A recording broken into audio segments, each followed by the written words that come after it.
Hi friends Mahanadi பார்த்தீங்கன்னா தாத்தாவை ரொம்பவே கேவலமாக பேசி ரொம்ப அதாவது மனசை நோகடிக்கிற மாதிரி குத்தி குலைச்சி பேசிடுறாங்க. காவேரியும் அழுதுகிட்டே நின்றுறாங்க. ஒன்றும் சொல்லாமல் வீட்டில் வந்து தாத்தா பறக்க பறக்க சொல்கிறாரு. இப்போ விஜய் பறக்க பறக்க கேட்குறாங்க, என்னாச்சு தாத்தா, என்ன சொன்னா என் பொண்டாட்டி என்ன சொன்னா அப்படிங்கல. ஆமாம் இப்போ சொல்லுப்பா, கையில் இருக்கையில் விட்டுருங்க, அதுக்கப்புறம் பறங்க அப்படிங்கிறாங்க. தாத்தா என்ன தாத்தா அப்படிங்கல. அவங்க வாய்ப்பு இல்லைம்மா, நான் நினச்சத விட ரொம்ப அந்த அம்மா ரொம்ப சூடாக இருக்குப்பா, இப்படிலாம் ஒரு அளவுக்கு இருக்கக்கூடாதுப்பா, தாய் என்ன பண்ணணும், பிள்ளைக்கு சரி பண்ணி அந்த புருஷனோட வாழ வைக்க பார்க்கணும். அந்த அம்மா நான் இப்படி பேசுது, அங்கே வீட்டில் இருக்க எல்லாருமே அப்படி பேசுகிறாங்க, எனக்கு என்னமோ அது பிடிக்கலப்பா அப்படிங்கிற மாதிரி பேசுகிறாங்க. தாத்தா தாத்தா அப்படி ப்ளீஸ் தாத்தா, என்ன தாத்தா நடந்துச்சு அப்படிங்கிற நடந்ததை சொல்கிறாங்க.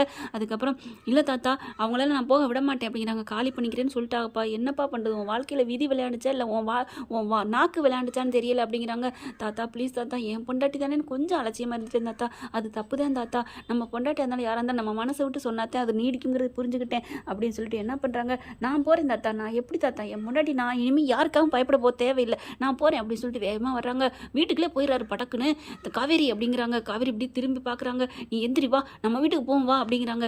ஏய் கையை இடுறா அப்படின்னு சாரதா வந்து சொல்ல, என்ன எதுக்கு ஏன் கத்துறீங்க, அவள் ஏன் பொண்டாட்டி, அவள் கழுத்தில் நான் கட்டின தாலி இருக்குது, ஏன் பொண்டாட்டி என்னோட பொண்டாட்டி அப்படிங்கல. ஓ உன் தாலி வேணுமா, இந்த கழட்டிக்கு அப்படின்னு சொல்லி வேகமாக அக்க, அம்மா ஏம்மா என் என் தாலியை விடுமா அப்படிங்கிறாங்க. காவேரி இங்கே பாரு, நான் சொல்லிட்டேன், மரியாதையாக போறியா இல்லையா அப்படின்னு சொல்லி கத்துறாங்க. இங்கே பாருங்க அத்தை, என் பொண்டாட்டி அவள் எனக்கு தான் வேணும், அவள் மேலே நான் உசுராக இருக்கேன், எனக்கு தெரியும் அவளுக்கு தெரியும், நாங்கள் ரெண்டு பேரும் அவ்வளோ ஆத்மார்த்தமாக நாங்கள் ஒன்று சேர்ந்து வாழ்ந்துட்டோம், அது உங்களுக்கு தெரியாது, விடுங்க விடுங்கிறாங்க.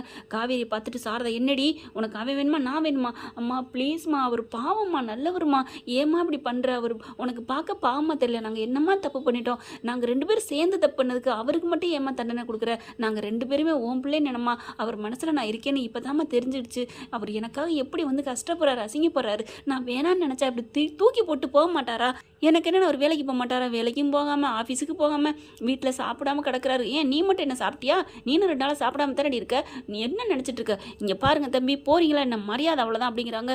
நான் முடியவே முடியாதுங்க, என் பொண்டாட்டி கூட தான் போவேன்னு பிடிச்சி இழுக்கிறாங்க, ஆனாலும் முடியாதுன்னு சொல்கிறதுக்கு பார்த்தா அப்படியே மறிக்கையில் அப்படியே காவேரி பிடிச்சி இழுத்துடுறாங்க, அப்படியே மயங்கி கீழே விழுந்துடுறாங்களா. ஐயோ என் பிள்ளை என்னடா பண்ண, நான் என்னங்க மற்ற பண்ணினேன், நான் சும்மா தான் நிற்கிறேன் அப்படின்னு விஜய் சொல்கிறாங்க. காவேரி துடிச்சு போகிறாரு, அப்படியே மயங்கி கிடக்குறாங்க. ஐயோ என்னாச்சுன்னு தெரியல என் பிள்ளைக்கு, ஆமாம் அவள் எங்கே 2 நாளாக சாப்பிட்டாலா இல்லையே அப்படின்னு சொல்லி பாட்டி கத்துறாங்க. அதுக்கப்புறம் என்னாச்சு, காவேரி எழுப்புனா எந்திரிக்கவே இல்லை, கண்ணு முழிக்கவே இல்லை, டக்குன்னு நான் போய் கார் எடுக்கிறேன்னு தூக்கிட்டு வராரு. நிறுத்துறா, இறக்கி விட்றா, என் பிள்ளைய எங்களுக்கு பார்த்துக்க தெரியும், ஐயோ விளையாடாதீங்க அத்தை அப்படிங்கல, மரியாதையா கையெடு அப்படிங்கிற, முடியாத அத்தை அப்படிங்கல. தாத்தா வந்துடுறாரு, விடுப்பா ஏப்பா பிரச்சனை பண்ணிட்டு விடு அப்படின்னு சொல்லி பேரனை சொல்கிறாங்க. தாத்தா விடுறியா என்ன, அவங்க கால் டாக்ஸி புக் பண்ணுறாங்க, அதில் ஏற்றிக்கிட்டு வேகமாக ஹாஸ்பிட்டல் கொண்டு போகிறாங்க. பார்த்தா மயக்கத்தில் இருக்கிறாங்க. என்ன மயக்கமாக இருக்கல என்னன்னு தெரியல, என்னங்க மூச்சு விடவே சிரமப்படுறாங்க அப்படின்னு சொல்லிட்டு முகத்தில் இது வைக்கிறாங்க, மூச்சு விடுறதுக்கு எல்லாம் பண்ணிகிட்டு இருக்கையில டக்குன்னு ஐயோ என் பிள்ளைய பாருங்களேன் என் பிள்ளைய பாருங்கன்னு தவிக்கிறாங்க, போட்டு படுத்தி எடுக்கிறாங்க டாக்டரை. இங்கே விஜயும் பின்னாடியே போயிடுறாரு, வெளியிலே வாசலே நின்றுட்டு இருக்காங்க. என்னாச்சு ஏதாச்சுன்னு நிற்கிறேன் பாரு, நிற்கிறேன் அப்படியே மலை முழுங்கி மகாதேவங்கிற மாதிரி என் பிள்ளைய இப்படி பாடுபடுத்திட்டு நிற்கிறேன், என்னங்கடி மனசாட்சியில் நீங்கள் மனசாட்சியை முழுங்கிட்டு தானே திரியிறீங்க, எவ்வளோ கோவம் வருது தெரியுமாங்க, எனக்கு செம்ம கோவம் வருதுங்க அந்த காவேரி குடும்பத்து மேலே.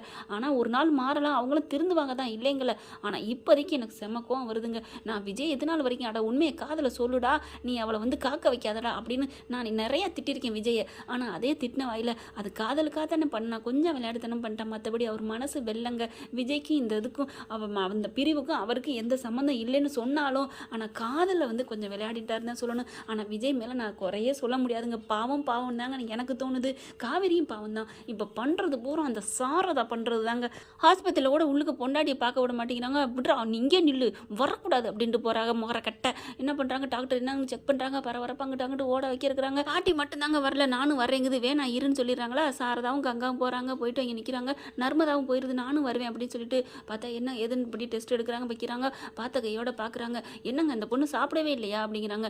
ஆமாம் சாப்பிடல, அதுதான் சாப்பிடாதனால தான் இந்த பிள்ளைக்கு மூச்சே வாங்க முடியல அப்படிங்கிறாங்க. இப்படி தான் சாப்பிடாம வச்சுருப்பீங்களா அப்படிங்கிறாங்க. சாரி டாக்டர், ஒரு சின்ன பிரச்சனை அதுதான் அப்படிங்கிறாங்க. என்ன பிரச்சனையை போங்கம்மா அப்படிங்கிறாங்க. அதுக்கப்புறம் இன்னொன்று சொல்லணும் அப்படிங்கிறாங்க. என்ன அப்படிங்கல, உங்கள் பொண்ணு உண்டாயிருக்காங்க, கர்ப்பமாக இருக்காங்க. என்னது கர்ப்பமாக இருக்காங்களா அப்படிங்கல. அங்கே வெளியில் நின்ன விஜய் என்ன பண்ணுறாங்க, ஓடி வந்து டாக்டர்மாவே தூக்கிடுறாங்க. ஐயோ ஐயோ விடுங்க அப்படிங்கல. டாக்டர் ரொம்ப தேங்க்ஸ், எனக்கு ஒரு வாரிசு வரப்போகுது, எனக்கு ஒரு மகன் பிறக்க போகிறான் அப்படின்னு கத்திட்டு சந்தோஷப்பட சாரதா அவங்க கங்காவும் பார்க்குறாங்க, அப்படியே முறைச்சி பார்க்குறாங்க. பாரு அப்படின்னு. அத்தை கோதாவரி நீங்களாம் முறைக்கிறதுக்கெலாம் வேலையே இல்லை, நான் இனிமேல் என் பொண்டாட்டி பிள்ளைய விட்டு எங்கேயும் போக மாட்டேன், இங்கே தான் அப்படின்னு சொல்லிட்டு வாசலில் உட்காந்துடுறாரு. அதுக்கப்புறம் போயிட்டு வேகமாக வெளியில் ஓடுறாரு, ஓடி போய் சாக்லேட் எடுத்துட்டு வந்து எல்லாரும் கொடுக்குறாங்க. நான் அப்பா ஆக போயிட்டேன், நான் அப்பா ஆகிட்டேன் அப்படின்னு சொல்லிட்டு அப்படியே பார்க்குறாங்க. அப்பா என் பொண்டாட்டி என் குழந்தைய வாரிசை சுமக்கிறா, ஐயோ நாங்கள் 2 பேரும் வாழ்ந்த வாழ்க்கைக்கு ஆதாரம் கிடச்சிருச்சு, அர்த்தம் தெரிஞ்சிருச்சு, காவேரி சீக்கிரம் ஆடி அப்படின்ட்டு. ஆனால் உள்ளுக்கு மட்டும் கிழிச்ச கோட்டை தாண்டாத மாதிரி உள்ளுக்கு வச்ச வெட்டிடுவேன் அப்படிங்கிற மாதிரி இருக்காங்களா. அதனால் உள்ளுக்கு வரட்டி என்ன, நான் வெளியில் இருப்பேன் அப்படின்னு சொல்லி எல்லாத்தையும் சந்தோஷப்படுறாங்க. போகிற வரவங்களாம் கட்டி தூக்குறாரு, சாக்லேட் அது இதுன்னு எல்லாருக்கும் வாங்கி கொடுக்குறாரா. அடுத்து பார்த்தா இங்கே உண்மையில் கங்காவுக்கு மனசு கொஞ்சம் சந்தோஷம் தான் படுது. ஏன்னா இது வந்து காவேரி சொன்ன மாதிரி ரொம்ப நல்லா தான் லவ் பண்ணியிருப்பானோ அப்படின்னு நினப்பு வருது. இங்கே பார்த்தீங்கன்னா காவேரி அப்படியே முழிச்சிடுறாங்க, கண்ணு முழிச்சிடுறாங்க. பார்க்குறாங்க சாரதா, அப்பா முழிச்சிட்டு ஏடி அப்படின்ட்டு. ஆனால் இவன் ரொம்ப ஆடிட்டு இருக்காண்டி உன் புருஷன் அப்படிங்கிறாங்க.